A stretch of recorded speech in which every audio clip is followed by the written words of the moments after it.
শেরপুরের নালিতাবাড়ির চেল্লাখালী নদীসহ দুই পাড়ে খনন করে বালু উত্তোলন করায় হুমকির মুখে দুই পাড়ের শতাধিক বাড়িঘর।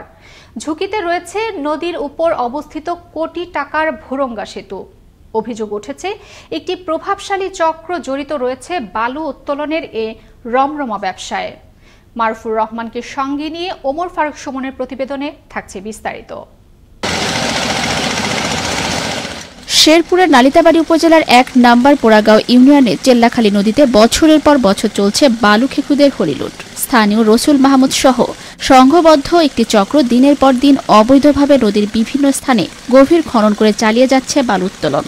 সেখানে ক্ষান্ত নয়, নদীর দুই পাড়ে ৫০ থেকে ৬০ ফুট গর্ত করে বালু উত্তোলন করায় হুমকির মুখে রয়েছে শতাধিক বাড়িঘর, মসজিদ ও অন্যান্য স্থাপনা। এই অবস্থা আসলে নামে ডাক, আসল হইল নদীর মাঝে বালু নাই ১০০ টাকা। বর্তমানে সেচ পাম্পের নিচ থেকে রসুল মাহমুদ সহ একটি চক্র গভীর গর্ত করে বালু উত্তোলন করায় হুমকিতে পড়েছে সেচ পাম্প, ভেঙে গিয়েছে পানি প্রবাহের লাইন, সেচ সংকটে পড়েছে স্থানীয় শত শত কৃষক, হুমকিতে বাড়িঘর। যে পামলা আমি চালাইতেছি আজকে ৩০-৩৫ বছর ধরে, আর এর থেকে মনে ৩০০-৩৫০ লোক সুবিধা পাচ্ছে, তারা আবাদ ফসল করে। কিন্তু এই গর্তর জন্য যে ড্রেনটা আবার ভাঙছে, আজকে ৫ দিন যাবত মোটর বন্ধ, আমি পানি দিয়ে পাইতেছি না।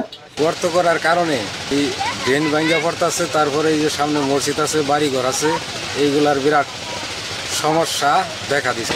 নাই মারি ওই যে বাম দিছে দেখা দিচ্ছে, তাও জানি ফাইটে গেছে আমার থাকতেছে না, চলে আজ রাত্রে আমাকে একটা সম্বন্ধ দিছে।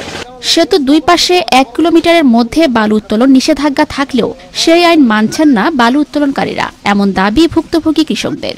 ফলে ঝুঁকিতে রয়েছে শত কোটি টাকার সেতু।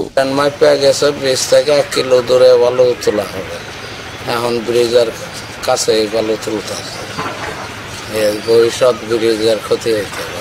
এদিকে গর্তের কারণে সেচ পাম্পের ক্ষতি হচ্ছে স্বীকার করে ভবিষ্যতে আর গর্ত হবে না এমনটা জানান বালু ব্যবসায়ী রসুল মাহমুদের পুত্র রাসেল।